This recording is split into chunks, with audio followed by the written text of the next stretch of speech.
So I'm going to tell you a little bit of an improbable story.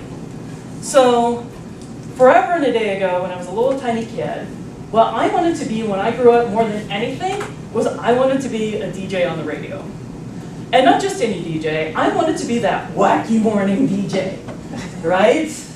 So as a kid, I would like make tapes and do bits and play Weird Al songs and stuff like this. And this is like forever ago. So it's not like I had a podcast and throwing things on the internet. No, this is me with cassette tapes in my room for nobody, right? So when I get to high school and I'm sitting with my guidance counselor, he's like, well, what do you want to be? And I'm like, I want to be a wacky DJ. And he goes, I have no idea how to do that. I'm like, oh, dream crushed. By the way you do that is you go to college for communications with a campus that actually has a radio station on it and you build up from there. That's the normal route. I didn't know any of that. So of course I got pregnant and married. Next best thing, right? You'd be a wacky morning mom. Yeah, wacky morning mom, right? So I did that for 5 years. I stayed at home with my kids for 5 years. Not real noble, just because daycare is expensive. And finally, I did go to school for a program here in town with the Art Institute that was music business management, audio engineering, and video production. After that, I did get a job in the mailroom at the radio station. Now, the mailroom was attached to the business office.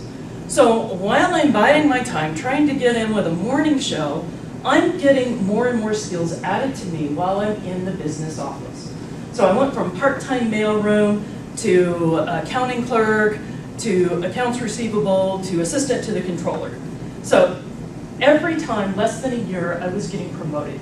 And they were continually adding to my skills, including teaching me how to do recruitment and sourcing and screening candidates and all the rest of that. Well, then my opportunity arose. And there was an opening for the morning show on KBPI. You heard of it? Yep, tiny little station. The Rockies, that's right, the heavy metal station here in town. So I applied and I ended up getting it. But here's the other thing. As crazy as this idea was, and believe me, the general manager of the station said he had never seen anything like it in the 15 years that he had in radio, where somebody went from the business office to producing a major morning radio show in a very competitive market. Why did this happen? Couple of things. Number one, I did have a degree in the field. Number two, I found creative ways to follow this dream and still work within the structure of the company itself. So while I was doing full-time work as the assistant to the controller, I was actually pulling overnight weekend shifts with the AM station to sharpen up my skills, to run the board, audio to editing, and all the rest of these kind of things, right? The fact that they allowed me to do that, I convinced them to do that, was the thing that really earned my loyalty and gave me this very unorthodox channel to do something I really loved all along. Long story short, after a year, my show canceled, right? They were bringing in a new team. They already had a producer, so I was out the door, right?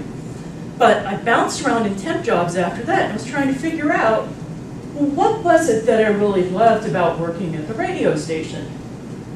Not getting up at 4 a.m. was really high on the list of things I did not like to do. But when I really stopped and I thought about it, what did I love? What did I like? What did I just live with?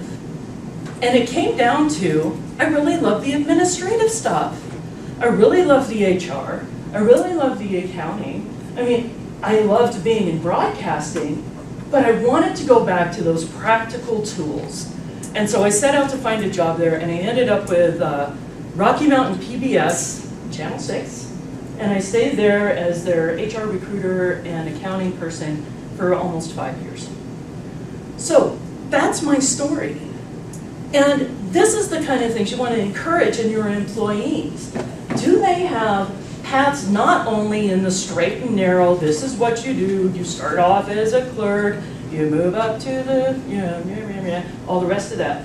But does your culture allow for these weird 90-degree turns that really play onto the passions of your employees so that they will have your loyalty, they will stay long-term, and invest into your company the same way you want to invest in them?